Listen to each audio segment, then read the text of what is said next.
y'all, this is Anna Mia, and I am on the NRW talking about myself and kind of about me, my history, and about my comics that I'm writing. So come join and listen in.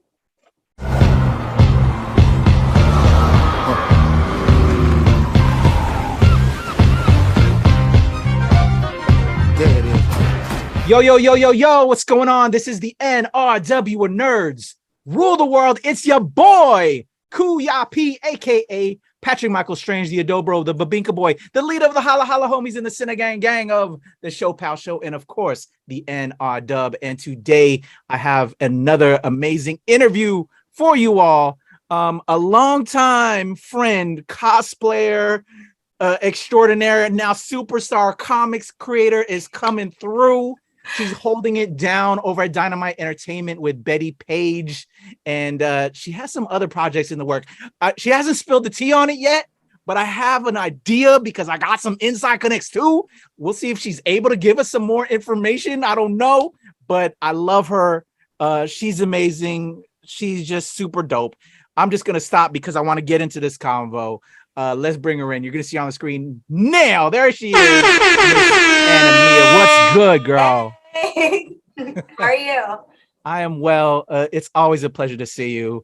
Because you used to live in my area, but now you're on that West Coast, which is all love because where you're at now is where I used to live as well, which you know, and I have a lot of love there. And now I have even more of a reason to visit the area. So I will be hollering when I come through. Yeah, anytime. I will barbecue for you, everything. Hey, come on. Let's go. I love it. Well, it's always a pleasure to see you, Mia. And it's always fun when you can do an interview with people that you actually really care about and know. You know, not that I don't care about some of these other celebrities and everything like that, but like, you know, I have a connection with you, you know, you're a good friend. And so, you know, because a lot of times though, being real, you know, when we're at shows and at conventions, we're hanging out and we're chilling, but we don't really get to have those deep conversations. And it's really just because of our busy lives, it's just those conversations there. But when we are conversating, it's just, you know, man, how you been? And just kind of uplifting each other and just kind of those casual moments of just chilling because we've had a long day at the show as well, right?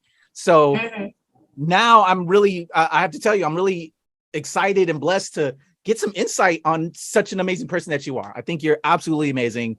So I'm dying to learn more than what I already know and how you came to be the person that I know and love. So let's go back. Let's go back into time. Kind of like what I do on Show Pal Show is we like to, before we kick it off into learning about the person, we like to know about the people behind the person. Like their ancestors, their aunts, uncles, their parents, if to give essentially love and light to them, because you know, all of us wouldn't be here if not for the sacrifices of those people that came before.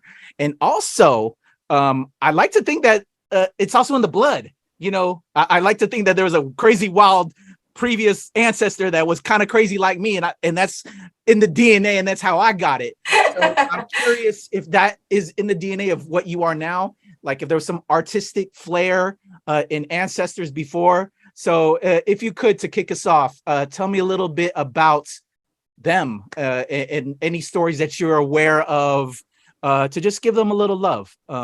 Yeah. So my mom is Korean. She came from Korea, was born in Seoul. My grandparents, let's see, my grandpa worked, I think, in oil, which is kind of funny because so did my paternal grandfather. But you know, they worked in oil. They, you know, had a little bit of money. So my mom kind of grew up very sheltered. And then, you know, she came to the States and it was just like all a learning experience for her. Like my mom was basically like, alone in the States, here you go. All right, learn. Like, yeah, she had to learn how to drive. She had to learn how to cook. And she was like 23 already and didn't know any of that stuff. So she was very fresh when she came here. And then my dad's actually from Austria. So he was born and raised in Austria, in Salzburg. I don't really know much about his mom, because actually he was adopted when he was 2. My grandmother on that side, my birth grandmother, was very young when she had him, and it was like the 1950s. So, kind of a rough time for people in Europe, and especially in like Austria and that part of the country. And so he was actually adopted by an Irish Scottish family over here in the States. And so, like, one of the funny stories that he used to tell is that when he was adopted, they actually had like an entire plane of like refugee kids, basically, because it was post-war. And they were refugee, like orphans or, whatnot. And they were brought over to the States to be adopted. Well, something happened along the way where the paperwork got lost. And it was on Christmas Eve is when they flew over. So they were supposed to arrive on Christmas Day. Christmas Day, no one knows where the kids are. No one knows where the plane is. So it was like this rush to find like 150 kids that were supposedly arriving on an airplane. And they found them eventually. It was just that, things got a little mixed up. And my dad was brought over to the States. And my dad's side of the family has kind of a long history in the United States, even though it's not blood. It's who raised me. His family actually came over from the Mayflower. So, and it's kind of neat because my ancestors are Priscilla Mullins and, oh God, what is his name? Priscilla Mullins and John, I'm trying to think. It's like blanking on my mind.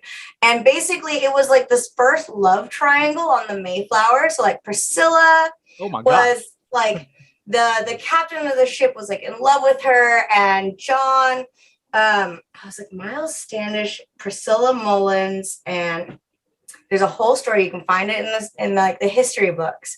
And so the captain asks his, like, I think he was like a subordinate of his, like, hey, like, I can't go talk to her. You go talk to her. Tell her I like her. Like, let's make this happen. So he's like, look, I'll help you, Captain. All right. So he goes to her and he's like, hey, wanted to let you know, the captain kind of has a thing for you. And she's like, oh, don't be bashful. I know it's you. Like, just admit that you have a crush on me. And he basically took her away from the captain. So it's just this kind of fun love story that it's weird because in history books I'm like, cool, that's my ancestors. And then I think the only other person that's famous in my family is the guy that said, don't shoot before you see the whites of their eyes. I don't know what historical war that was, but like he was some general or something, and that was like one of the infamous commands. I don't know. Wow. But so, yeah. Wow. I'm kind of like one, because you're a writer now. Well, you've always been a writer, but you're writing, narrative stuff in comics and all of that. Like, can we possibly see, you writing some of these family stories down the line, maybe? What's kind of funny is, and you talk about like things flowing down from the families, right? Yeah. So actually my grandmother on my dad's side, she was an English teacher back in the day. She was actually my dad's English teacher, which he said sucked for him because he never did his homework. And she always called him out in class, thinking that her son was going to be the one that did his homework and did his work, and he never did it. But she was an English teacher, and she actually wrote 2 autobiographies about her life and the family life. So like in the later one, I'm mentioned as the almond-eyed granddaughter of the family. And her first book is all about like her when she was younger, and there's a picture of her like skinny dipping with her friends. I'm like, my grandma was kind of wild. Yeah. And then her mother actually wrote a book as well. And it's, I haven't read it yet. And I think it's a part autobiography as well about like her adventures traveling around the world. So like the women in my family like to travel, and then they like to write about it. So it's not quite the same, but along the same lines. Yeah, it's in the DNA. I love it. That's super dope. Amazing. So it is all there, and here you are. Super dope. So we gave love and light to them. Can we get a little bit about the parental story. So like what brought us Mia here, the immediate parental love story, maybe. Like, do you know that? Like how they met and here you came into the picture like a year later? I don't really know, to be honest with you. Okay. Yeah. So where did you start? That's a good Where did question. you enter the world? And let's talk about a young baby Mia up until school years. What were you like? What would your Okay. parents tell me about you? I was very energetic. I was very like extroverted as a kid. I loved running around and getting into things. But at the same time, Asian mom, so you had to be disciplined when you had to be. So it's like, I guess I was as wild as you could be as like, full Asian Korean mom's kid. So just a little bit compared to most people. But I honestly always grew up around like comics and like sci-fi fantasy movies. My dad was a big geek, and that was what really started it. I think my mom kind of like tolerated it, but my dad was like this huge, like I could totally see my dad going to Comic Cons now and my mom just being that way. So like, just go, just go, and so he was the one that, introduced me to all sorts of, early 80s, late 80s kind of sci-fi fantasy movies. So Goonies, Willow, like you named it. I remember watching Star Wars with him as a kid, but what's funny is the only one I remember is Battle for Endor, and I think it's because I fell in love with the Ewoks when I was really little, because I was like, they're teddy bears. Let's save the teddy bear city. And so he raised me on those and got me into like comic books early because he always had them in the house, which also meant that I read some that I probably shouldn't have. One, and it's such a good one, and I want to reread it now because it's probably more poignant to me. But I remember finding Moss. Oh yeah, Mouse. Yeah. And Shout out to Art Spiegelman. I had no idea what it was about, and I read it and it still kind of impacted me. But I think part of it was because as a kid I watched An American Tale, which if you watch An American Tale is essentially that same story. Yes. Of, like the escape from Nazi Germany and coming over to the United States. And so, as a kid kind of had like those, very awakening moments of reality from comics. Yeah. But I think that's what I loved about it, because it was honest, right? I think when we're kids, our parents try to shelter us from things. They're like, we want you to watch the Disney movies, don't watch any of this other scary stuff. Whereas like, I think I wasn't allowed to. Part of it I did on my own, and I would never have been allowed to, but the accessibility was there. But then my dad also showed me things like the movie Alien, and he let me kind of like mature as if I was an intelligent human being instead of a kid, which I greatly appreciate. And you get that in comics because it's like this playful cartoon, but like there's honestly in comics some deep conversations and ideas, and it's a great way of getting kids to understand the world at an early age. Totally. I mine was very much the same. I think kids like you and I that grew up with parents in the 80s, 90s, that was just the way we were raised. And we were given that ability to form our own thoughts, whereas as we got older, I would say like for myself, I'll say it as a parent that has seen a lot and just fears because the world is so terrible now. The world has kind of gotten crazy. I'm very controlling in a different way, with my daughter.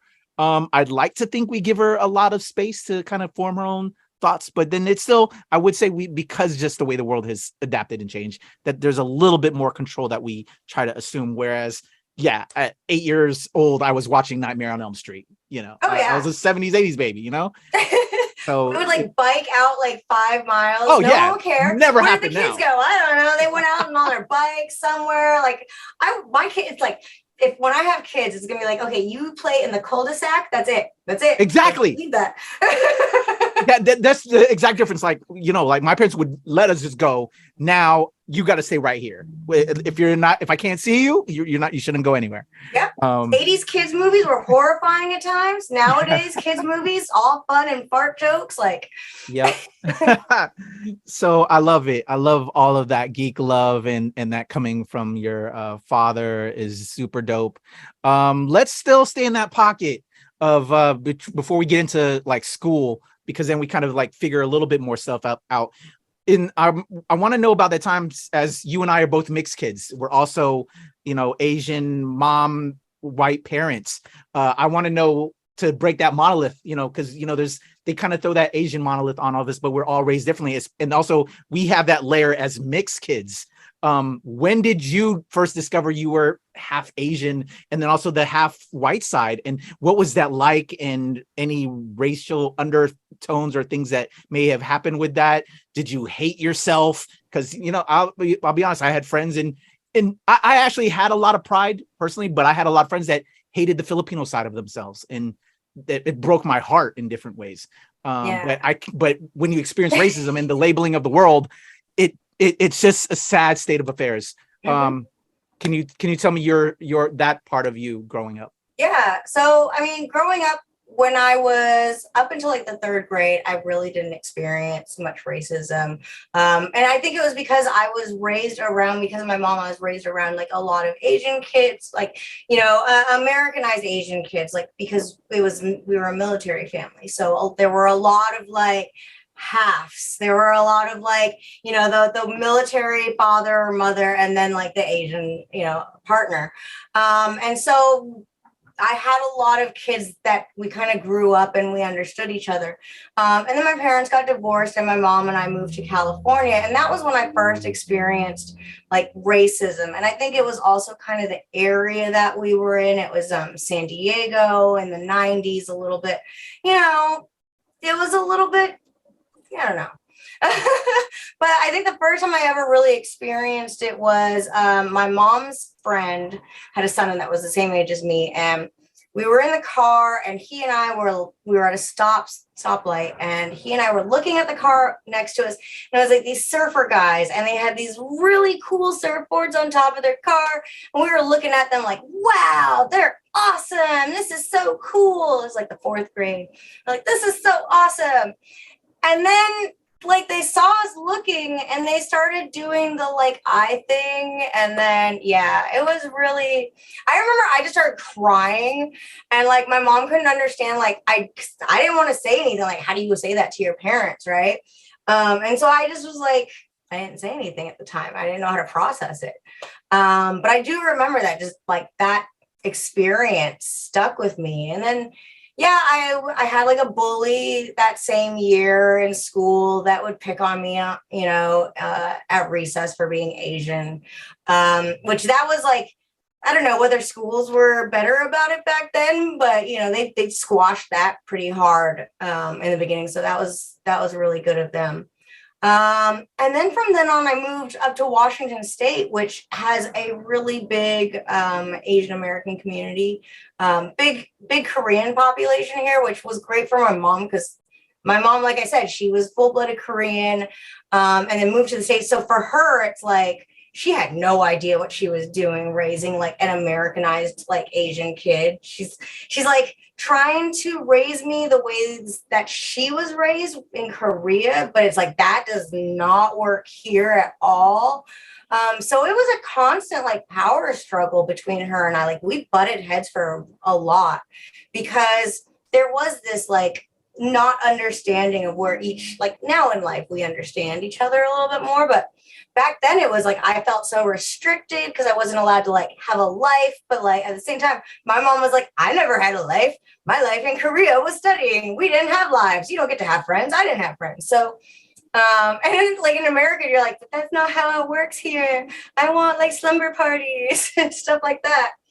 So it was kind of just like this cultural mix between at home life and then outside life.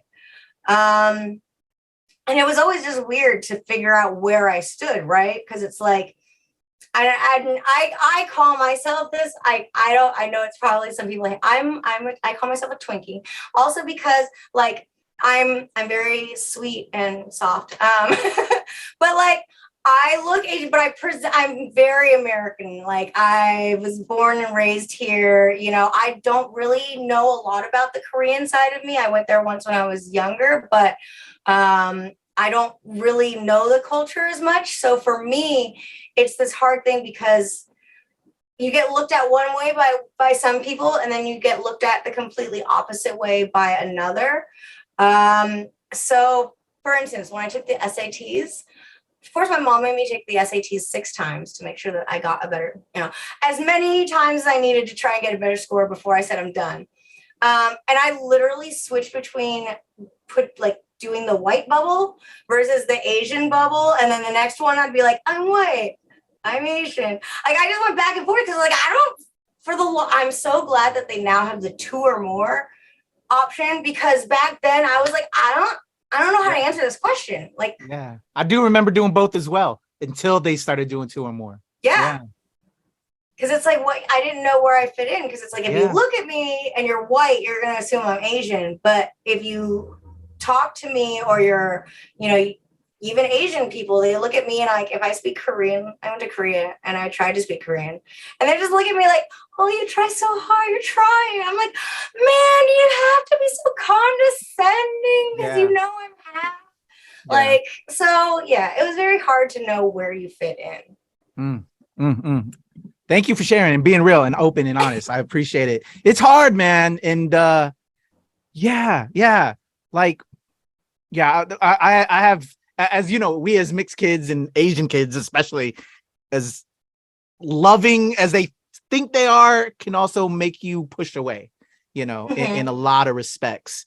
Such a cultural difference. Yeah. Like the way, our parents were raised in Asia is completely, like, no matter where they were raised, whether in the Philippines or in Korea or Japan, it's such a different culture than, Western culture. It's, you can be from like Germany or France or the UK and you come over, it's a little bit easier.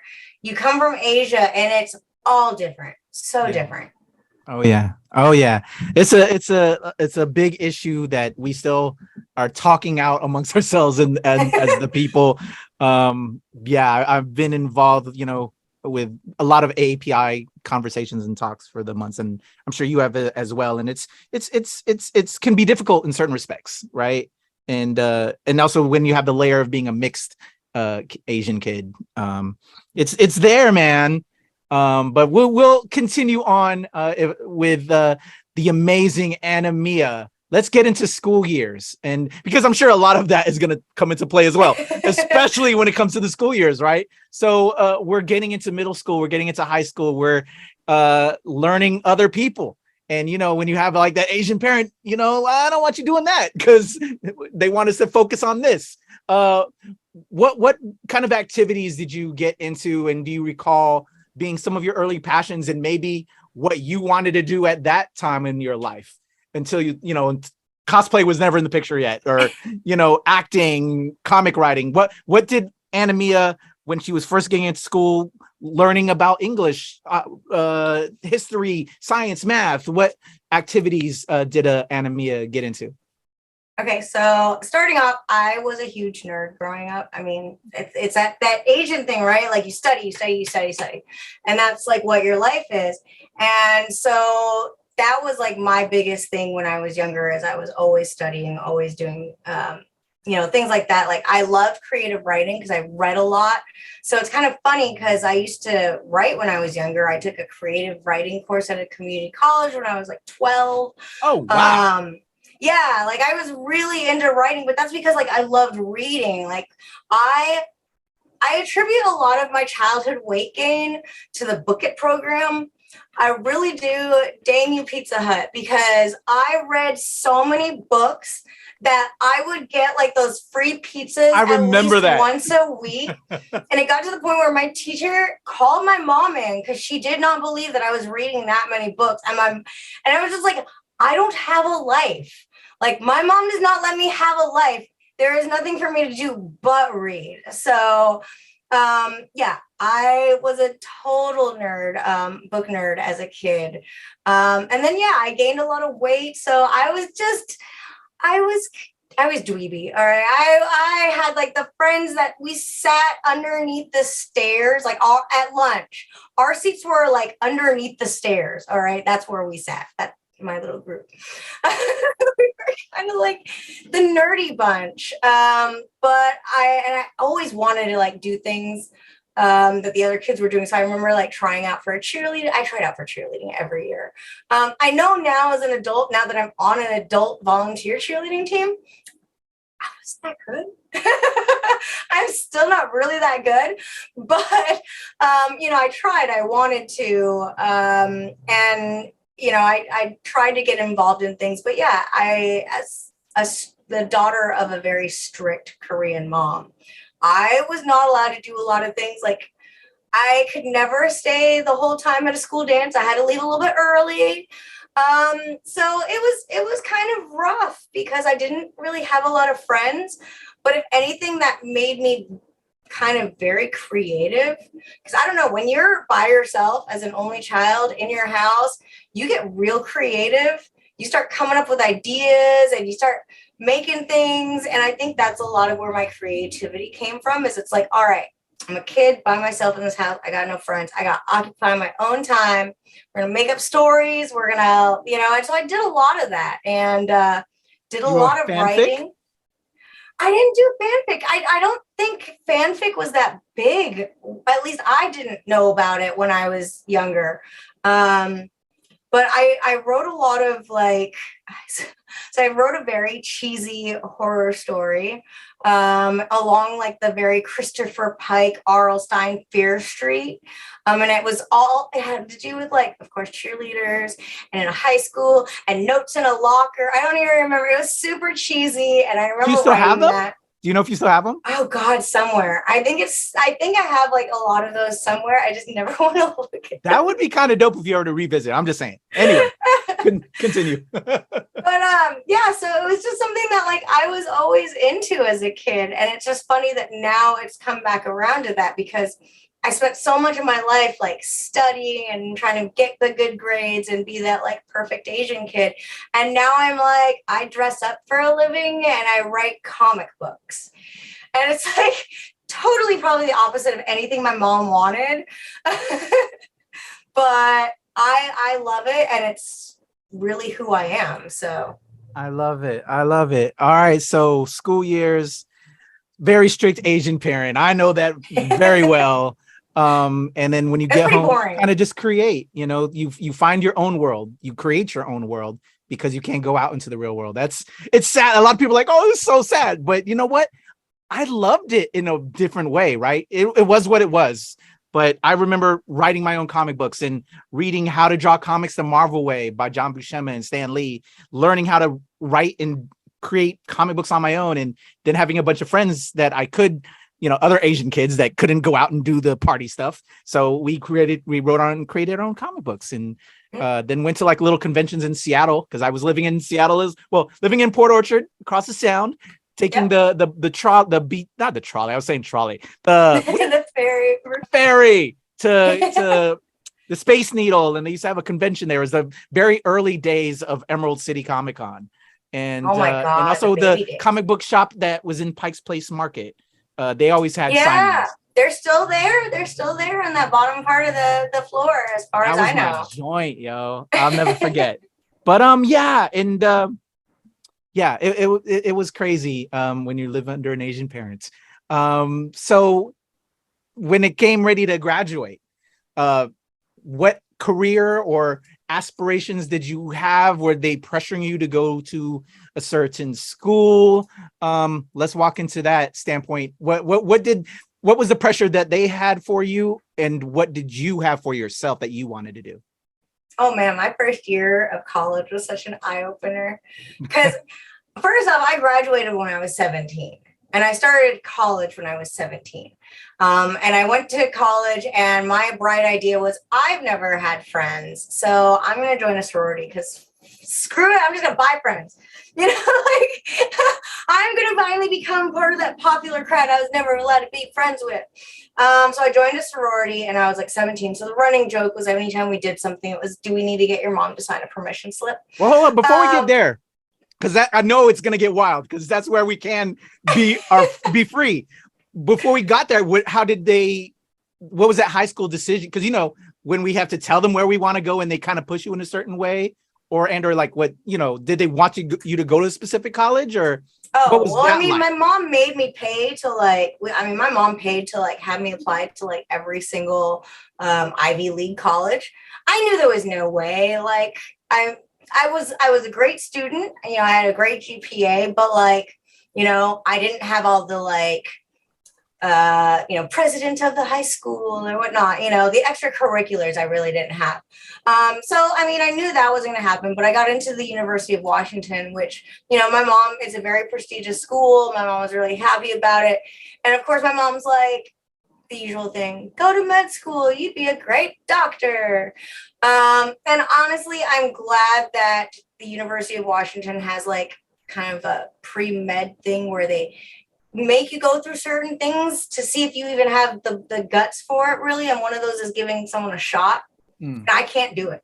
I cannot hurt someone. Needles. Even if I don't want to hurt someone. I know it's gonna hurt them and I don't want to do it. So it's I couldn't do it. And so I was like, well, there's my answer. I can't do this. So at least please them that you went to the school that they wanted you to go, and you at least tried that as a career, well, but as schooling and education to a degree. Yeah.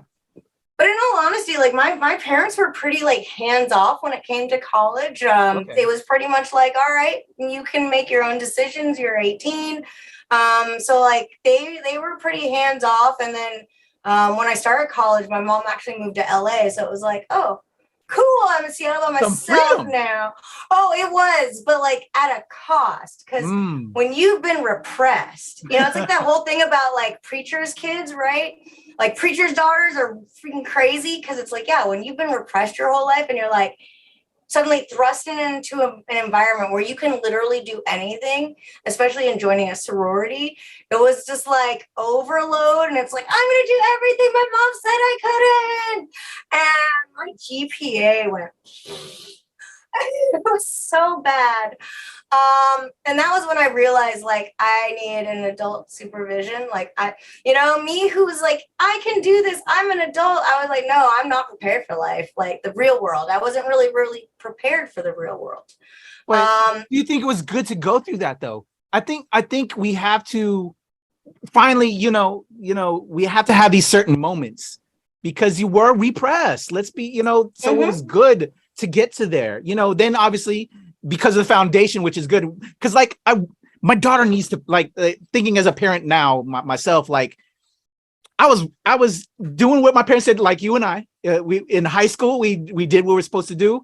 I had scholarships, but I instead went into the military because that was also kind of a family pressure as well. On a side note, as a boy, I guess, if you will, not saying that girls don't get the same pressure, but I think join military or just college, but I went the military route. But where am I going with this? I'm sorry, I got sidetracked. But we listen to them, and then but when you then get open, you go off to the military or go to college, and then you get wide open to the world, right? And that we're out from under their wing. We have to have that self-discovery, but it's good that it is good in a way. Even though we were repressed, but it helps give you that foundation because you know what you need to do to be center, right? Yeah. You have to fail, but you know how to get back to center. And I'm sorry if I went off on a kind of a tangent, but I just from hearing what you're saying in a way, take pride in that though, that you did kind of party it out, and then I'm sure it gave you a better understanding because I think it was good for me when I finally was out. Because then I know how to balance it, I think for part of it too was like I needed that lesson in humility, like to have my GPA like plummet, because I went through high school and of course like always studying all the time, like the summers before like whatever grade my mom was buying me the books for that grade. So that way once I went into school, I already knew everything. So like I flew through school, like it was so easy for me. So I got to college and I'm like, I don't need to go to class. Oh wait, professor doesn't care if we don't attend. Screw this. I can do this. I can get an A without reading anything. And like I needed that, like, you're not, you're not as good as you think you are. And you need to learn that. And I'm thankful that like I had the self-awareness within that first year to realize that like I did need some sort of support group. And so I switched colleges. I actually transferred to UNC so I could be closer to my dad. And that really helped out because then I had that like stable environment where I could drive 2.5 hours and go home and have like family life. And then, be able to attend a college that didn't have a party image, and I wasn't in a sorority, which probably helped. Are we talking UNC North Carolina? So you went from, wow. So what kind of, and that's a dramatic change from a West Coast school to an East Coast school. Oh yeah. Well, so the University of Washington it's huge, prestigious. It's been around for forever. Their campus is gorgeous. Like build like, and also intimidating because when you're going in to take like a test and you're going into a building with freaking gargoyles looking down on you and you're just like intimidated because these are old. It's like going to school in Hogwarts. It's just old and intimidating and huge. And then like, UNC was smaller and it was a newer campus. So it was a little bit easier. Cause yeah, UW was just way too big for me. It was such a huge school and being on my own and only 17 and it was too much. It was like overwhelming for me. So yeah, going to a smaller school that was a bit more intimate was nice. I did like lose basically a year because of like transferring and credits. And then I changed my major at the same time. I went into art history. So yeah, I mean, it dinged me because I did lose some time and graduated later than I was expecting to, but I had, a really hard life lesson real quick and got that over with and some people, they either never get out of that, kind of like image or whatever, like they go into partying and they kind of never escape it. And then there's, the people that go through it for a long time where they've kind of like messed up things and then they got to spend a lot of time getting out of that. So I'm glad that like I realized it quick and, got the help that I needed to ground myself again. Cause yeah, it's a crazy world out there when you've been repressed. Real talk. All right. And I like that you brought up the term life lesson because that's was going to be part and parcel to my next question. For this time period now, before we get into graduating and then now, into life, for those that are following along and on this journey with us right now, for you, if you can list maybe 2 or 3, if possible, life lessons up until this point that you think were so beneficial for you and how like when, in that time period in college where you're open to the world and everything that was repressed are now not repressed, but then you see certain reasons why they did what they did to us in a way, right? What did you learn? What can you think of that were your top 3 that were very important for you and then going forward before you graduate? I think the big thing that I had to learn was learning to see our parents as not parents and just human beings. Like I think as a kid we like put our parents on a pedestal. It's like they're superheroes, right? They never do anything wrong or they are the epitome. And you start learning as you get older that no, they're just people like you and me, and they're gonna make mistakes and they do stupid stuff, and it's them learning as well, because it's like now I'm at the age that my parents were when they were starting to raise me, and the idea of me having, a little kid running around and I'm like, I wouldn't know what the hell I'm doing, let alone like, my parents, we have the the beauty of the internet, right? So we can ask the internet, you know, whatever issue we're having with raising our children. But like our parents had the Dr. Spock book. That's it. They had like that one book. They didn't even have What to Expect When You're Expecting. They had the Dr. Spock book, and that was all they had. And so it was like a lot of like asking their parents, what do you do? So it's like that going back to the culture again. So it's like reiterating like Asian culture in an American like environment, because you know they didn't really know how to raise kids by being able to ask the general population. So yeah, it's a lot of like seeing our parents as like humans. Let's see, what's another one? Not being afraid to like speak up, especially on issues that you feel I don't know, slighted or wronged on. Like there have been instances when I was younger and like I had a boss. I was working in a restaurant.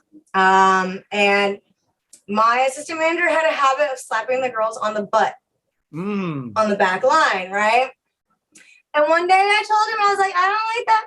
I don't want you to do that. No more.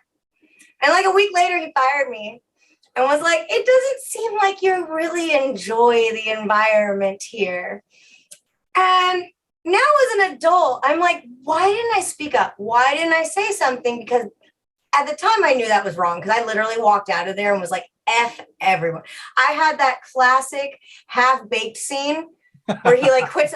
I did that to everyone. I threw my apron down. I was like, I'm out of here. So it's like, I knew it was wrong, but I didn't feel strong enough to do anything about it.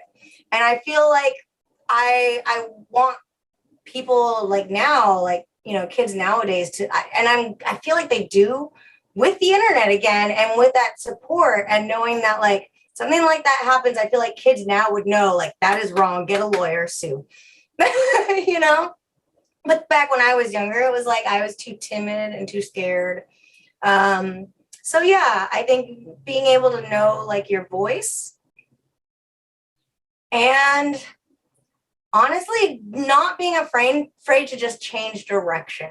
I think that is something that we often spend time pursuing things that we want to do, but necessarily the way that we're going about it or how it's not working. And I think a lot of it is knowing when to look at things and be honest with yourself about whether it's something you're creating or what your job situation is or what school you're going to, you know, the ability to look at yourself honestly and say like, is this working? Am I just kind of going around in a circle and not really getting anywhere? Can I change that? Can I do something different and trying to do different things? Because, you know, it's if we just keep going around the circle on the same thing, nothing's ever going to change and it's never going to get better. So you have to take those chances. And if they don't work, at least you tried something and you've learned something in the process. But staying stagnant is what kind of kills you. It kills your spirit, you know? And so you really kind of have to get out there and take those chances and look and see. And sometimes it may be that like what you wanted to do isn't the right thing for you, but that might be because you haven't found your right thing. You know, like I thought I was going to be a corporate recruiter. No, I ended up loving cosplay. I took a huge chance on it, quit my job, you know, became a cosplayer. That was horrifying. Oh, let's get there. We're going to get to that point. I'm loving this, but I love those that top three super dope props. Yes. And before we continue, because you brought up that you worked in a restaurant, and you and I are kind of like, you know, same age range and everything. And you brought up Half Baked. I worked in a restaurant too in high school, before I, you know, went into the military and everything like that. And you were saying how like the way you left and everything, it just brought back some memories. Do you remember Waiting with Ryan Reynolds? Yes, that was my restaurant. I think that was everyone's restaurant. Like I worked at several restaurants and there were always those same types of people. Like you always had like the cook that dealt drugs. You had like the crazy hookups that would happen at like the party. There were always like parties with the crew. Yeah. Like the one guy that was, or girl that was always too old to be working there, but always wanted to hang out with all the young, like, it's so funny how there were all those stereotypes in waiting, but I've seen them in every single restaurant. Real talk. Real talk. I just had to connect with you on that because I love that. It was a special time period, you know? And you know, you miss it because there was a real like kinship. You know, we're all going through it. We're all doing the same thing. And just, you know, you go through it at work, but then when you go off of when you're off work and you're all connecting like that, it was special. It was special. I had some fun. Well, it's like connecting out of school, you know, like when you're in school, you connect with your school people. Yeah. When you have and usually like most people's first jobs are like serving or something like that. So it's your first environment with people outside of school that are completely different, you know? And so it really is this like making friends with different people. Exactly. And that in itself is such a learning experience. Like, yeah, you need that as a kid. I think everyone should have to wait tables. Honestly, I feel like everyone would be so much nicer to people if they were forced to wait tables for like a month. The world would be so much nicer. I could get down with that. I'm down with that. I dig it. And I feel you on that. Respect. All right. So we're in school. We're changing majors. We're at UNC. So you shifted. You said art history. Let's get to graduation. Did we graduate with art history? And what were the plans set up after graduating? Did we stay in North Carolina? Where were we going to take life moving past college? Oh, college. Okay, so I graduated with art history. Had no idea what the hell I was going to do with it. I had a series of very bad relationships in college. And I dated this guy. So like right after college, I moved with him and his family to Texas. I was like, okay, fresh start. Let's do this. And honestly, I got a really good job right out of college. I was working for a company called Extreme Lashes. They do eyelash extensions.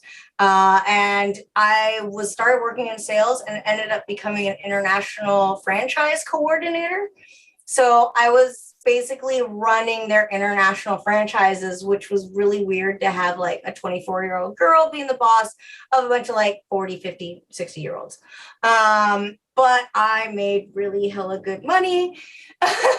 It was great. I made, so good money. And then the recession happened and lost the job. And like everyone else, we, hit hard with that. That was a hard time. And honestly, it was me being very resourceful with like finding extra jobs. I got really good at gaming the system at a grocery store. I ate so good for like 6 months because they had this policy at this grocery store chain that if you found something expired on their shelf and you took it to the cash register and you said, look, this is expired and it was on your shelf, they have to give you one that's not expired for free. And it was a way for them to keep like, all their stuff fresh. But the stores were not keeping up with that. So I would literally go in like about an hour before closing when it's just the assistant manager, didn't have to deal with the main manager. And I would find so much stuff that was expired.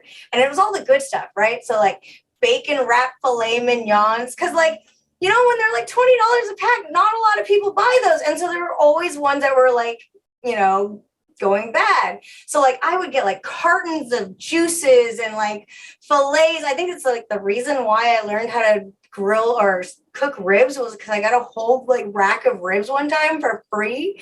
And like I would come out of there with like a $0 bill and it was like up to $200 worth of stuff. But it got to the point where like the manager started remembering who I was. See me start coming in and they would send all their employees like, go check your section, make sure that there's nothing expired on your shelves. So for 6 good months, I was really clever. It was that innovativeness. I hate to say it, but I think you and I could agree on this. That's that Asian side of you coming out. That's so very Asian of us. Look, if you're going to have that policy there, I'm going to take advantage of it. And if that means I got to drive to the next door over that doesn't know me for like a month, that's fine. I'm still going to eat really good for the next month. I love it. All right. So yeah, yeah.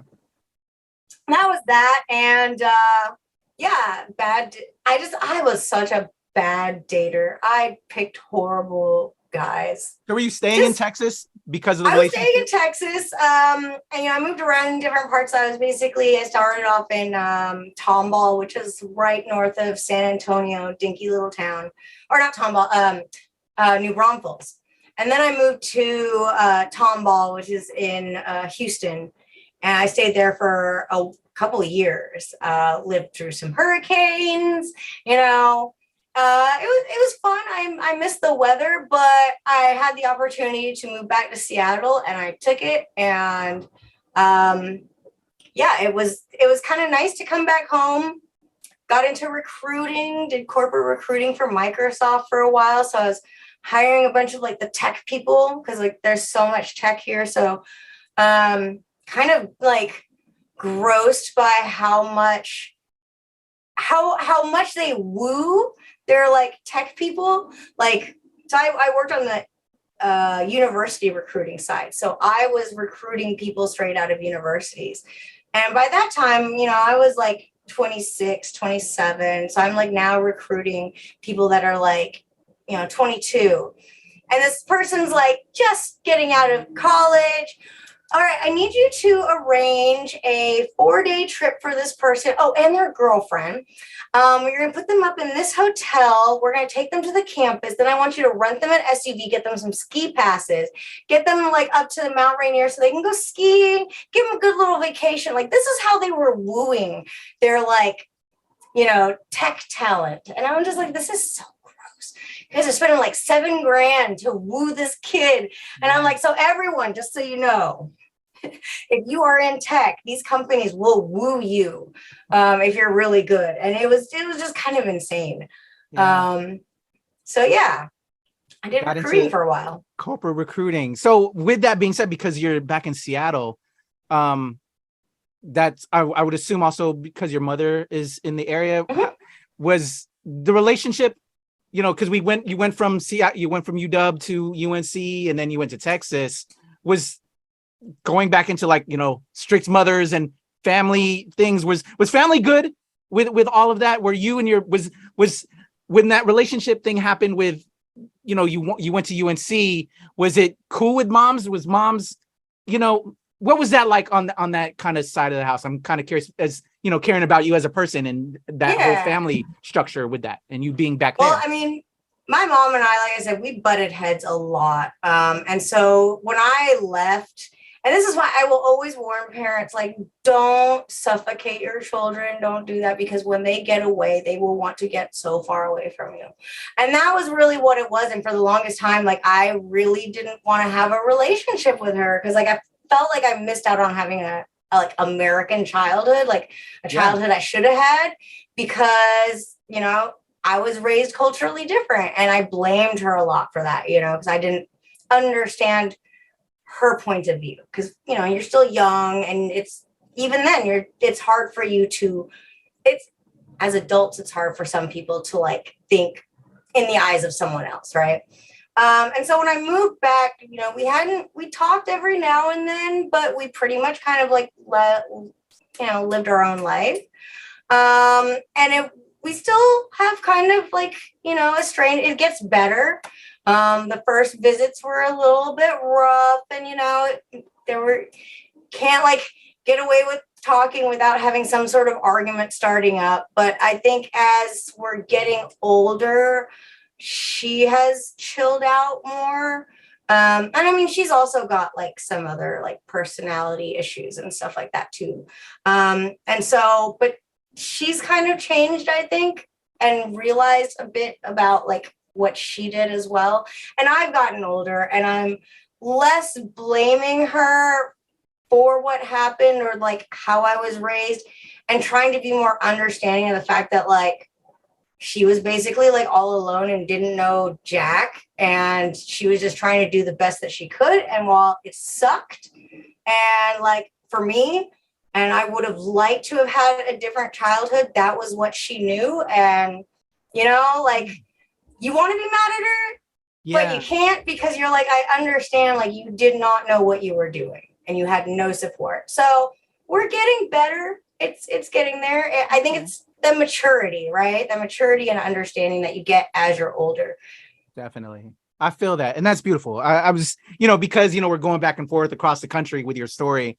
I'm curious if there was like some understanding there, and it's good to see and hear that. And, I'm my story is like you, Mia, very much the same, having mixed parents and, the way that we're brought up. So, it's, very much, I feel you. I feel you. All the love, my friend, because I know how difficult it can be, but Mm-hmm. love is overpowering all that. All right. So we're Yeah. in the corporate recruiting job. We're in Washington State. And you kind of alluded to it earlier. Cosplay started becoming a thing and you decided to leave. So when did the whole cosplay thing come into mind? What brought you to it? Were some underpinnings there earlier on in life that we might have missed? Let's talk about that. So it actually started with the eyelash company. Oh, So what? one of the girls that worked in shipping, who we're still friends to this day, she was the only person there that like watched anime and was a geek as well. So we like instantly bonded. She's actually the one that gave me the name Anamia. It was like her nickname for me. And so she was the one that was like, "Oh, you should go to an anime convention." I'm like, what is that? There's anime conventions. And so I went to my first ones in Texas with a bunch of my friends, and that's when I got hooked on cosplay. And it was still just fun and like going out because it was like before the days of Facebook pages. And it was just a lot of fun. And then I moved up to Seattle. So I was going to Emerald City and Soccer Con, just still attending. And then I met which is now my husband. And he was going to grad school like right when we met. And I was like, I'm going to take this risk. And I moved with him to New York. And so like I moved with him from like grad school to like his first job. And now we're back here. And I've just kind of, because for me at that time, I was still thinking I was going to do recruiting. I had made a Facebook page. It was starting to get big, but I was very hesitant on like saying, oh, I'm a professional or like, because it was just that it was that time of cosplay where even selling prints of yourself was unheard of. And it was like people were pooping on that idea back in the day, like when people first started monetizing cosplay, just, in general. And it was just like one of those, oh, what do I do? Can I make this a career? And people are mad because I'm selling prints and I'm selling out. So it was like that birth of like cosplay as it is right now. And I ended up in a remote recruiting job because I had moved to New York since my husband was doing grad school. And the company was just really crappy. Like, if you ever hear of the company Search Wizards, run, run, run, run. They're a horrible recruiting company. And so I just ran. That really gave me the motivation. So like my dad passed away in 2013. And around that time was basically when it happens when it was my first time dealing with a loss, and it's fully acceptable to not be okay after that. But my job did not accept that. And so I got fired. And for me, that was like, all right, you know what? I was really not enjoying that. And cosplay makes me happy. Why don't I just focus on this? And so I said, screw it. And I focused on that. And it was rough. Like at first, because again, not a lot of people were monetizing it. Those of us that were like trying to sell just prints, it was, hard comings. But then there was this thing that happened where cosplay just started getting bigger. And I like to say that I hit it. I was just there at the right time in the right place. I feel like a lot of us that started in that 2007 to 2010, 11 era, it was just a matter of us all being there at the right time in the right place, because there's really nothing different that we were doing then that cosplayers aren't doing now. And in all honesty, cosplayers now have way more materials and like stuff that they can use to make things even better than like, honestly, we put together garbage sometimes compared to like the stuff that you see now. Cause like we didn't have all the supplies that we do now. And so, yeah, it was just a matter of being there at the right time when it was just taking off. And Facebook pages blew up, and suddenly I'm getting invites to conventions, and it was just kind of taking off. And that was when I became cosplayer Anamia. Wow, I love it. I love it. So let's talk about cosplay, because everybody knows you're infamous with that, right? So you got into it. What was there anything that was difficult? Did you already know like how to sew or make armor? What was that like? And any suggestions for those young cosplayers that are watching this that are super fans of yours? I knew nothing.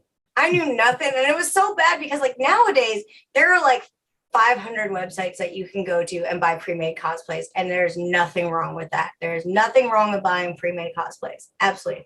But back in the day, you didn't buy, like, it was faux pas to buy pre-made cosplays. I don't know why people were such sticklers about it, but I think that was because they were just starting to come out, and there were a lot of hurdles and pushback as cosplay has grown and evolved. And for me, it was, I knew nothing and I had to learn it from scratch. So it was a lot of hot glue guns. I have had cosplays literally fall apart as I'm walking across the floor. I've been in the back of a friend's booth, glue gunning my seams back together. I knew nothing, and it was all trial and error. We had really crappy supplies. Like, we didn't have Warblow like we do now. It was called Wonderflex, and it was kind of the same thing, but it had a mesh inside of it. So like you couldn't really do like curved things. You could only do like things that had straight edges, because like once you tried to curve it, it like broke. Whereas like now we have like, specialty made EVA foam, thermoplastics. Heck, you can get Warblend clear and black and smooth. It's incredible, like what kids now have to work with, and like we had nothing like that back in the day. It was, toilet paper rolls that you colored and made look like something. Like, we scrapped together some stuff. And so I guess my biggest advice to cosplayers now is take advantage of what you have. Go, like, sewing machines are cheap now. You can go get a very basic sewing machine for $60, 60 to 100. Save up for it, just invest in one. Because the minute you can sew what took you 2 hours to do by hand in like 45 seconds on a machine, you will regret very many hours of your lives. Like, you will regret having sat there and done it by hand when you could have just like eased your time. But take advantage of all the stuff that you have, like the tutorials. We didn't have, a lot of tutorials. We had, I think it was cosplay.com, which would just have like the forum, and that was all we had. Now you have like tutorials, YouTube videos. Yeah, like, live it up, because I wish I had this when we were younger.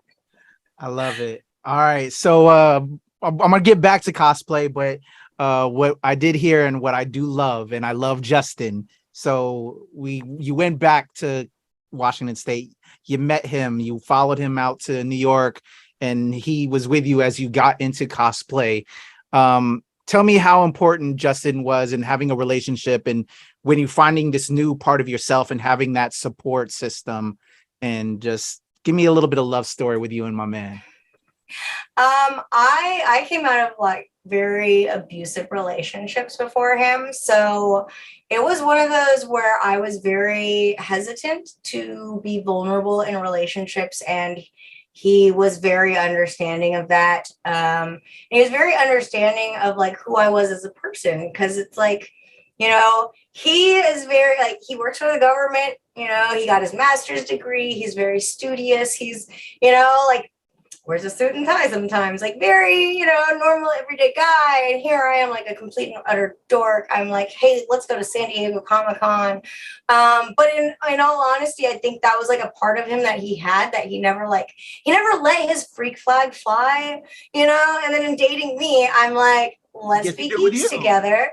Yeah. And then for me, he was like the grounded person, because it's like, especially starting out, like, you know, we've traded on and off on like who's the breadwinner and taking care of things, because you know, when he was in grad school, I was really the one working, and then but now it was always nice that I had someone there that could help support my my passions, because without that, it would have been so hard to do what I wanted to do. And I'll be honest, he gave me the ability to focus on cosplay and not have to do like a job and cosplay at the same time. And I'm forever thankful for that. And it's been a lot of understanding for his part. I know that there were like two or 3 years there where I was doing 16, 17 shows a year. You know, and so I was gone for like 3 weeks at a time, and he'd see me, you know, I'd come back on like a Sunday or Monday, and I'd be leaving, you know, Wednesday or Thursday, and I was like, hi, bye. Like, I have time to do my laundry and say goodbye to you, and then I'm gone again. Sorry. So, you know, having someone that could be there and be like supportive, I'm so thankful for. I love it. Shout out to Justin. So, Yes. you know, we're going with that for anybody, you know, because, you know, most major cosplayers are females, right? Then there's not a lot of big male cosplayers out there. So for those that are watching this and are young cosplayers and are in relationships, what would you say is that key to with you and Justin to keep that love going? Well, obviously, you know, you love each other, but when it gets pulled because you have to go here and there, and what do you guys do for self-care with each other or making time? What's the secret to the success for them and those people that are having maybe hard times, that are still wanting to do this cosplay, but they miss their significant other so much because they're getting pulled in so many directions? Yeah, honestly, it's about making the effort to stay involved and understanding. Like, you know, I get Justin to come with me to shows sometimes. I know it's not his thing, but he's always there and supportive and at the booth and trying to like help out. And you know, just supportive of understanding the things that cosplayers go through. It's a lot of I think one thing that a lot of people don't realize is there's a lot of self-image issues for cosplayers, because there is the trap of equating your worth or value to your likes or your pages. It is a trap that we all fall into, and it's one of those perils of just social media in general, right? We have become a society where we kind of value your social media presence, and that can take a psychological toll on a lot of people. You know, there's a lot of depression in the industry or in the community. There's a lot of like you know, self-worth and feelings of that within the community. A lot of body image, you know, stuff within the community. So, you know, as the supporting partner of a cosplayer, it's understanding those things and, you know, how they may affect your partner, how to help them out with it. You know, I'll be honest, I have always struggled with eating disorders. It has been something that I think also being Asian, and, you know, the community is very small, but then when you're an American kid, you're bigger. And, you know, so it's always been that, like, I've dealt with that in life. And so having a partner that is aware of that and, you know, make sure that I eat when I'm at shows, or, you know, I'm not looking at myself in my cosplay in a negative way. And so it's really a lot of support is what's needed with cosplayers, because we're really putting ourselves out there, mind, body, soul, everything.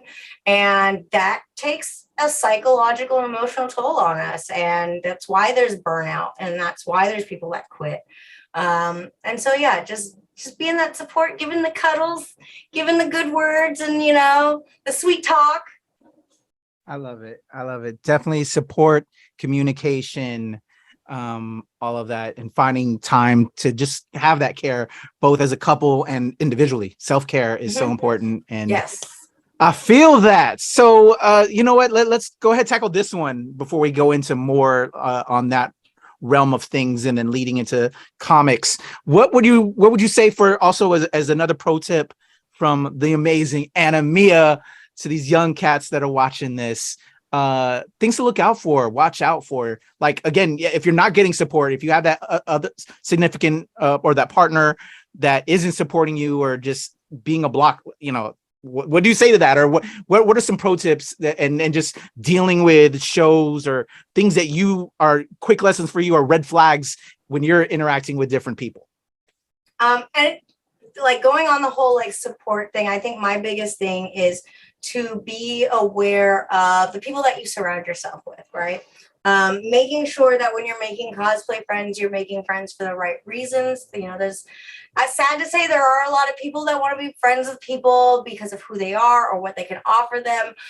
So making sure that you are friends with people who want to be friends with you for you. And the same thing, that you want to be friends with people, not because, you know, of who they are or their status. You want to be friends with their personality and who they are as a person. And then at the same time, being aware of like any negativity or negative people in your inner circle. You know, those negativity when it's around us, even, you know, even if it's among some of our best friends, that will wear on you over time. And we do slowly, you know, become like the people we surround ourselves with, right? It's we kind of like integrate ourselves, you know. Girls, we sync with our friends, right? So it's one of those things of like, if you're syncing with people that have negative thoughts, negative thinking, you know, they talk crap about people all the time, or, you know, they're just basically trying to just, you know, negative things. You don't need that in your circle, and to just kind of avoid those. It's just being self-aware of the people that you're around, the people that you work with. You know, there are awesome people in cosplay. There really are. There's way more awesome people in cosplay than the negative people. But you have to be aware of like negativity and just make sure you stay safe. I think that is the biggest thing with cosplay. Keep your heart safe, keep your body safe, and just have fun with it. Don't make it into like, I mean, I get that cosplay can be a career, but the minute you make it too much of that, you still need to have fun. Still have fun with it. That's another thing. I feel that. All right, so let's talk about how we grew from cosplay into other things. So I met you through cosplay. That was fantastic. I think I was with Fantastic Forum at the time covering Awesome Con, and I met you at one of I think the after party. I think you were a guest. I know you were a guest at Awesome Con, and I think we then met at like this church that was now a club type after party thing. I think. Yeah, that's when I first met you. That. Yeah. Yeah. I think, whatchamacallit? What was that with Vanessa Hudgens? That one, like, no, you're like, I think I'm trying to remember your cosplay. I want to say it was like some Russian thing from something, but I can't. It was at the church. Oh yeah, it was from, was that from Archer? I think it was like the chick from Archer is what I was dressed as. Yeah, that was a fun after party. It was like we had like the Asian crew that night. It was like me. Oh yeah, we had Ming Chen there. I think Ming was there too. And Grant, Imahara, like yep. You know, God bless him. Yeah, we had like our Asian crew. It was such a fun night. That was dope. Yep. So I met you, and then as you were doing your cosplay journey, you're meeting all these folks. You're interacting. You also, I'm assuming, stumbled across my good friends over at Jeppy's Entertainment, Diamond Previews. Shout out to Jeppy and Steve, the Jeppy fam, and talk to me how you got involved with Previews World and now also because you wrote for Cosplay Magazine or what. I'm not sure if that was is that Cosplay Mag or which, you know, how did all that start up? Yeah. Basically I've just had a series of really opportune opportunities. Previews was, I got that one just because I happen to be local to DC, and they were doing it was like cosplay poker is what they were doing at the time. And they were like playing poker. And it was like, if you lost the hand, you had to put on like a funky cosplay piece. And it was just like this fun thing that they were doing. That was Richard? I'm sorry. Yeah. Shout out to Richard. That was with Richard. Shout out to Richard Ankney. I haven't seen that brother. Yes. I know. I feel bad I haven't seen him. Yeah, he got me involved in that. And so we started doing that. And because, you know, I got involved in that, they had me coming in to do more videos. And then I started hosting stuff. And so that just like kind of grew out of it. And then we eventually started the show The Panel, which was an idea that I had for a comic book based book club. I was like, why don't we have a book club, but for comic books? And then we discuss it with people. So we started doing that. And that was a lot of fun. I love that group. They are so much fun to work with. And then Otaku USA, what's funny about that one is back in the day, before I cosplayed, I wanted to write for New Type magazine. New Type was another one of these anime magazines back in the day, like around like 2007, I want to say they shut it down. But like right before they shut it down, I applied to be a writer and I got accepted and then it got shut down. So I never got to write for them. But it's kind of funny that like even before I cosplayed, I wanted to be a writer for an anime magazine. And then I got the opportunity with, I forget how that happened because it was so long ago. And they were looking for a writer, and I had mentioned that, you know, I wanted to write for a New Type at the time back in the day, and they were like, well, write for us instead. And I think I've been doing that for 7 or 8 years, to the point where it's starting to get really hard to think of like article ideas that I haven't done. Like I'm starting to get like, oh God, am I going to still be able to do this? Because like I can't think of like, after 7, 8 years of doing this, what's another topic on cosplay I haven't discussed yet? Because I try to go into things that are like important, like, you know, anti-bullying or how to stay safe with, you know, choosing photographers. Trying to take things that, you know, cosplayers encounter and really like putting out there. I think the last one was how to become a guest at a convention and how to like run panels. So incorporating that, and then Cosplay Central, that came about because of Otaku. It kind of like compounded, right? So then like Cosplay Central, which is run by ReedPop, that happened because of the Otaku USA thing. They were like, oh, we see that you write for Otaku on cosplay stuff. You want to write cosplay stuff for us. And so now I write for that website. And funny story. So then I started doing, I started doing cosplay covers for Dynamite, I want to say 3 years ago, just randomly, like, you know, I would send them a photo and they're like, oh, we love this. Can we put this on a cover? And so I started doing covers for them. And I guess somewhere along the line, they realized that I was doing a lot of writing. And so like literally the conversation was, so we see you write for Otaku USA and we see that you write for Cosplay Central. Would you like to write a comic? And it's so this evolution, right, as it goes. And I was like, here's 8-year-old me writing those, you know, like horror stories in my, you know, in my little room. And here I am like, oh my God, I can write a comic. So I'm like, yes, I will write this. And like internally, I'm like, I don't know what the hell I'm doing. How do you write a comic script? I don't know what the fuck I'm doing. So I'm like freaking out on the inside, but I'm like, yes, I can do this. Yes. And so I went out and I immediately bought 4 books on Amazon on how to write a comic script. I read all of them. Within 1 week, I put together a comic script for an entire, you know, issue.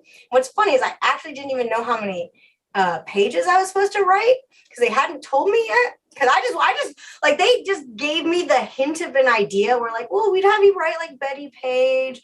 And I just kind of like jumped the gun and was like, Betty Page is going to go after Bigfoot and I'm going to have the story. And I like Googled how many pages are there in the average comic book. So I was like, 22 pages. All right, I'm going to write 22 pages. And I literally wrote it. And like the next week I handed like a full script to them. And I said, here you go. Because they were expecting like I was going to have a co-writer, someone else helping. Because I'm sure they were like, cosplay girl who's never done this before. She's going to need some help. And instead I'm like, here's a full-blown script. And they read it and were like, you don't need a co-writer and we're good. This is, yeah.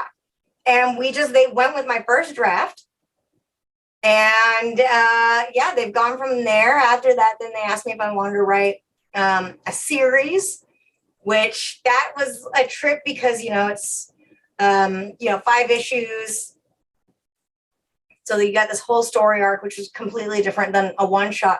But I kind of actually like that because you can flesh out more. I love Stephen King, so I am very big on characterization. I want you to love the characters. I want you to feel them. If someone dies, I want you to like cry.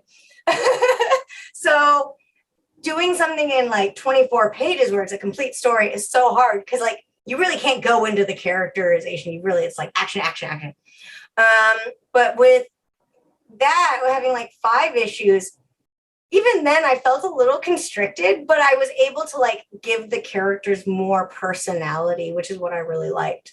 And yeah, for that one too, it was, they were like, oh, do you want to write a series? And I was like, okay. And then I wrote the series in like 2 weeks and I handed it to them, like all 5 issues. So basically I've had this thing where like they propose an idea and then I go gung ho and I write it and do it in a week. And then I like mic drop them.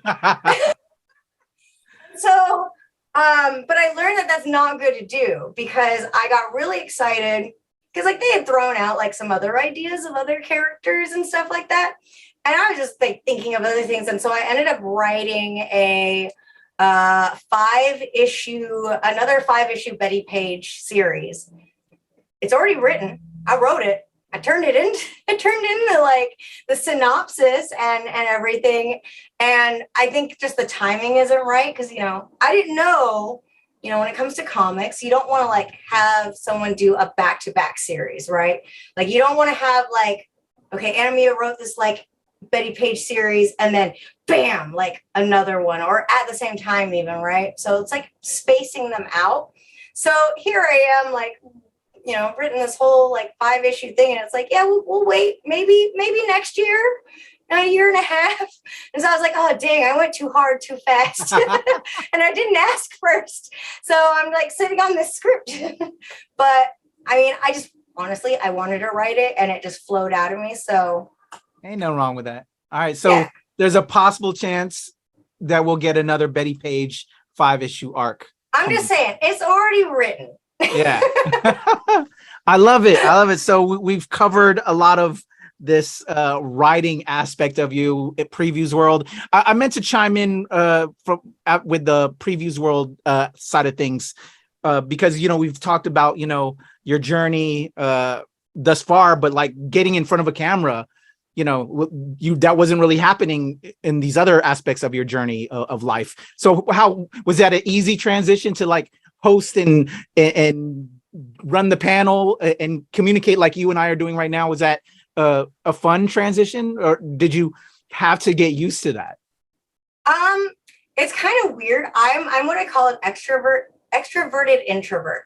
I am naturally very introverted and I'm actually really super shy. Most people think I'm BSing when I say that, but I am normally very shy. But if I have to, I can put on the face if I need to, and I can be energetic and get out there. And a lot of it was because as a kid who watched way too much TV and movies, I always wanted to be an actor.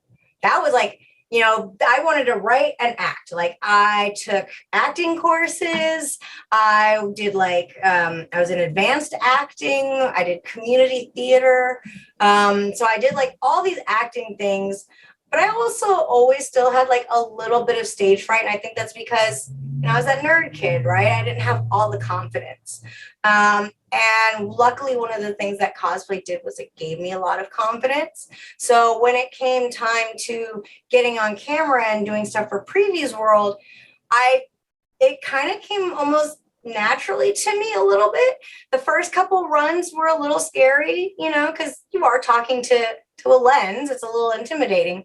But it started to come natural. And I think it also helped that I had a teleprompter.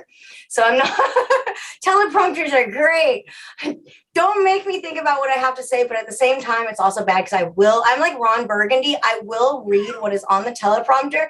And it has happened where I'm like, hey, Previews World, this is Corey. I'm like, I'm not Corey, guys. Why? You guys need to change the name. So that has happened. I just read. But it kind of came naturally. And in all honesty, it revived my love for being in front of the camera. So after that, I actually started looking into like opportunities to do more acting. So I started doing background roles. So, you know, I was in deep background for Handmaid's Tale, and my little scene in Wonder Woman 1984 got cut, but you can see the back of me during one of the little credits in the beginning. Um, and then I did like a little independent short film. So really trying to get out there. I think the next thing, like, I'm like, all right, now that I'm doing comics, what's my next like goal? Big goal, like something crazy. And I think I want to do voice acting next. So I've done some like minor stuff, voice acting, but I'd really like to put together a reel and start auditioning and land like a significant voice acting role. I love that. You know, I love that you went. This just everybody. She is a boss, y'all. She is a boss. I love her. Because my part of my next question was because I knew I was gonna bring up the Wonder Woman 84 because I dabble with acting and filmmaking and all of that. And I was curious if that dream was still there. And so now I'm loving to hear that voice acting is also part of your future plans, and which also was going to be my second to the last question. Future plans for Animia. What can we look forward to, and how can we show love and support? Have you done everything you want to do with cosplay? You're still building up your comics resumes, and like we kind of gave a little bit of a gem to is you already have that second script written. It's just a matter of time. What are the plans for my homie? So, you know, on the acting front, when I first moved to Seattle, I was like, yeah, I'm close to Vancouver. They film so much stuff like basically if a movie is said to be set in Seattle, it was primarily filmed in Vancouver, and then they just filmed the Space Needle. That's that's pretty much everything that gets done, but there is like a big film industry here. But when I moved, it was COVID. So there wasn't a lot going on. So now I'm hoping that it's going to open back up. There'll be more opportunities to audition for stuff here. Even if it's just extra roles, it's still fun. I enjoy it. Yeah, I would like to do, I think this is my thing of like, all right, I want to dominate something, right? I want to like, just dominate it. All right, now what's the next thing that I can do? And I'm like always trying to evolve and go higher. So yeah, the voice acting thing is my next one. So I'm getting ready to like pick people's brains on equipment and how to set up a little studio so I can make my first reel for auditions. And then as far as comics and cosplay, I really want to keep writing comics. Like this is my passion. I love it. Like the stories flow out of me. And I think that's what it is. It's like with cosplay, when I was younger, there was that passion, you know, and like doing it all the time. And I think as I got older and I was doing it as a career, it kind of lost that same like, you know, spark to it that I still enjoy it. Don't get me wrong. Like, and I'm putting together some cosplays right now, and it's been a while that I've been this jazzed about like putting together costumes. I'm like, yes, I'm so excited.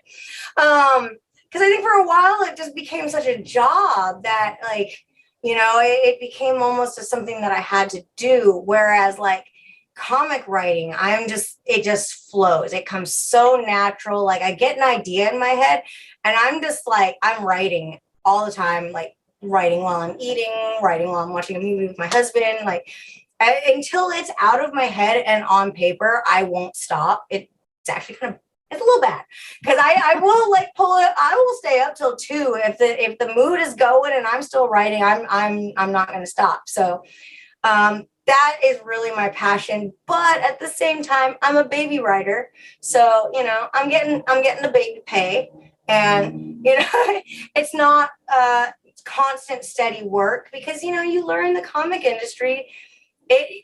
You got to get your name out there. You got to get big, and it takes a while. You know, it's that struggling artist thing, right? So I'm still doing cosplay and finding ways to still do that while I'm comic writing because it's like, here's the passion now, the comic writing. And then the cosplay, which is still a passion and a hobby, but it's also now what makes me money. This is what makes it so I can eat and live. And then, but here's like the passion that eventually I want to have become that. So it's a lot of juggling, but I'm hoping that, you know, it'll start skewing one way. So Definitely. I love it. I love it. On the writing front, I love that you're going to continue to give us comic content and how all of those are kind of auto feeding into each other in a way. Have you thought and kind of like I alluded to earlier when you were telling me this amazing story of your ancestors and everything, right? Like maybe some long form, and you even had I think the answer that wrote a couple of novels, autobiographies. Have you thought about even, or is that an interest of you to do some longer form writing?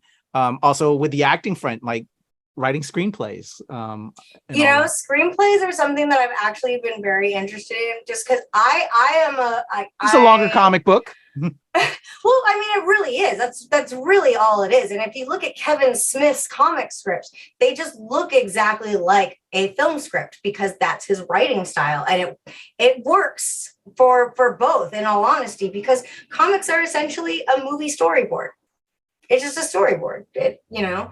And so I am such like a film nerd. Like I watch TV constantly. Like it's bad. I watch so much TV and movies. I constantly have something going at all times. It's an addiction almost. But because of that, I am able to, it's sad, predict shows. I can predict like what a character is going to say next fairly often.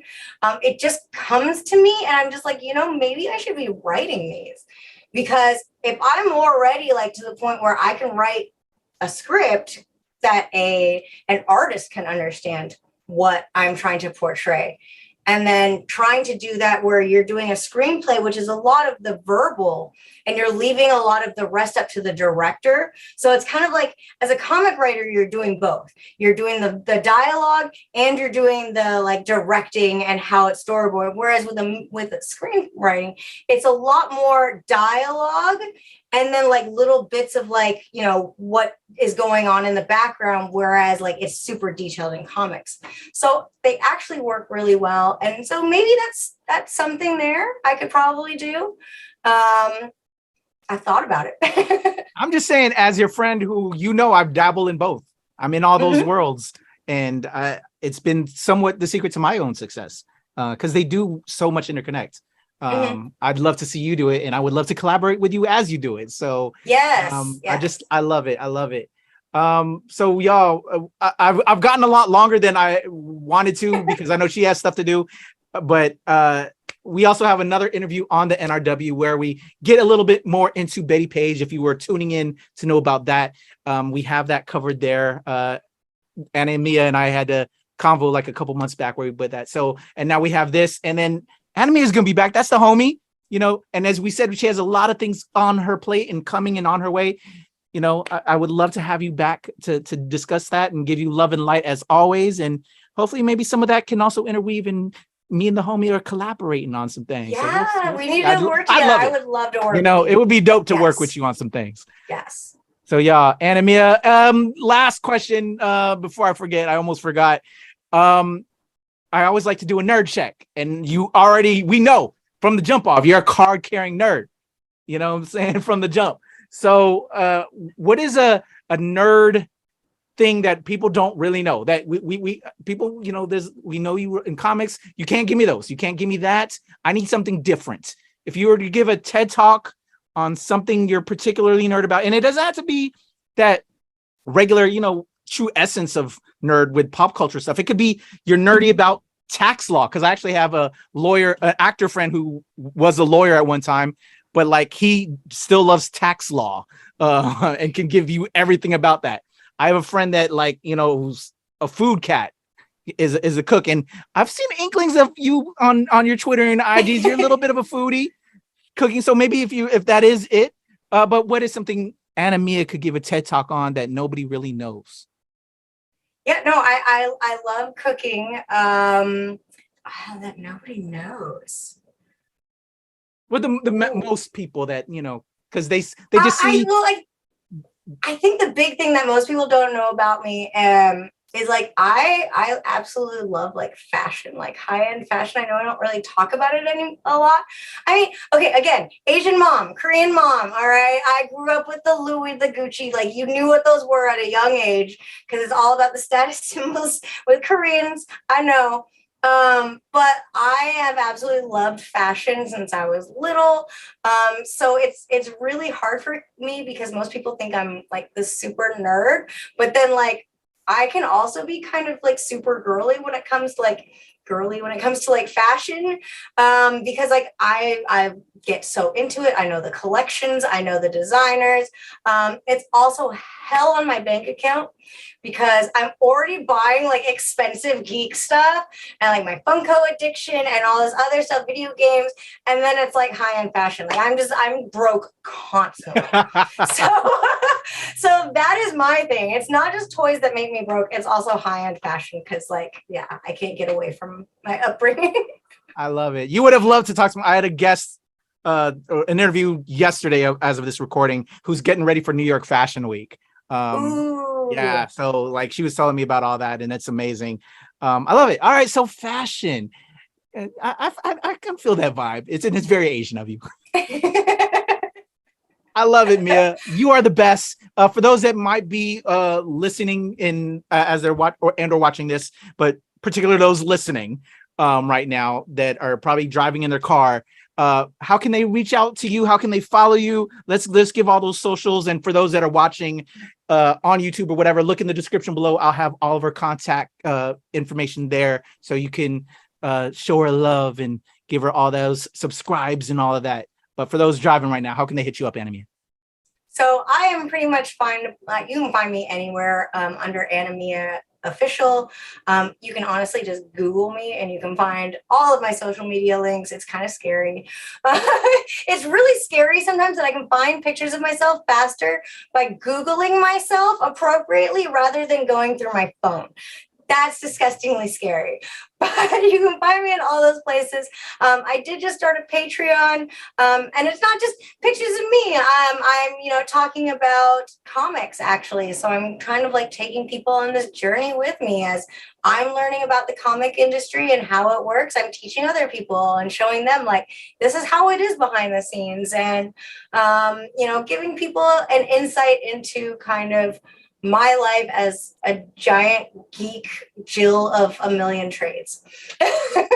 I love it. And actually, I almost forgot. I wanted to show you love on this because I'll have this out very soon as of this recording.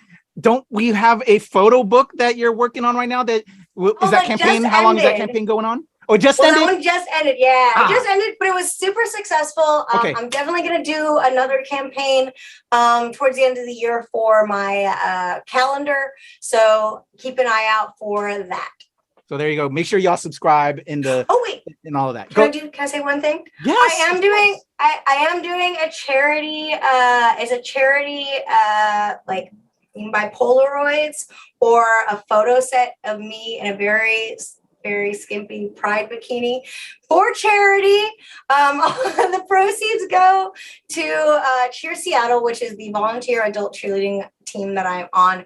And what we do is we raise money for our beneficiary and the local Seattle LGBTQIA community. So for Pride Month, I am doing this fundraiser. So please, you have until the 28th to go ahead and get yourself some sexy photos of me and give money to the LGBT community. Yeah, man. I saw him and I was like, okay. Watch out now. It's for charity. It's like, see? No. Escape for charity. Justin is my man, and I don't want to disrespect my man Justin, but I was like, God damn. Okay, I all the love. Y'all follow her. All the information will be in the description below. Check her out if you're driving. All the stuff. Give her all love. Anamia, man, you the homie. I miss you. Love you. Can't wait to see you again. I know I'm gonna be seeing you soon in like a month. Looking forward to that. And just all the love. And whenever you have anything coming up, I want to have you back here so we can continue to celebrate and give you those flowers. I love you too. Give a hug to your family for me. And thank you for having me. I will be back anytime you want me on. Definitely. All right, y'all. Anemia, for me, it's the legend Kuya P on Twitter, TikTok, and IG. Of course, Show Pal Show. That's where I give you my Filipinx content because you know I'm repping my peoples. And of course, AAPI Toy. Actually, you know what? I forgot. I need to have you on AAPI Toy Heroes, which is because you're a Funko collector. Basically, that show is a brand new show that I started up where we talk about AAPI representation within toys. And I'd love to have you on to talk about maybe if you have a particular figure Funko that is of API that we can talk on that and what. Oh, I got one. It's really funny too. Our representation is always there, so it's even fewer in toy form. So I want to celebrate where we have those wins. You know what I'm saying? Okay. So we'll get that together on the channel for y'all. And of course, this is the NRW and At Release Wednesday, where nerds rule the world. Anemia, your boy Kuya P. We're out of here. There you go.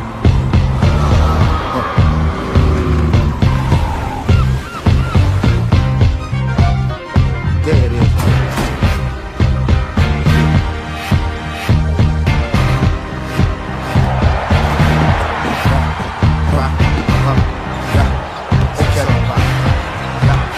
Check it out. Move. If you got the nerve, lash out for your just desserts. It's not just a word. Some of y'all heads up in the cloud. I'ma bring y'all back to earth. It's black back to burn. Bullshit y'all talking about. Out your mouth, I'm not concerned. Cause y'all got to learn. It's y'all turn like Detroit Red when his head had an ultra perm. The long walk to burn your bare heels so to warm your boots. The game camouflage like army suits. But I can see it more clear cause I came with the coupe in here. Ring the alarm and form the troops. Send them out into the world, go to war on the fluke. Eye to eye with the enemy. You sworn to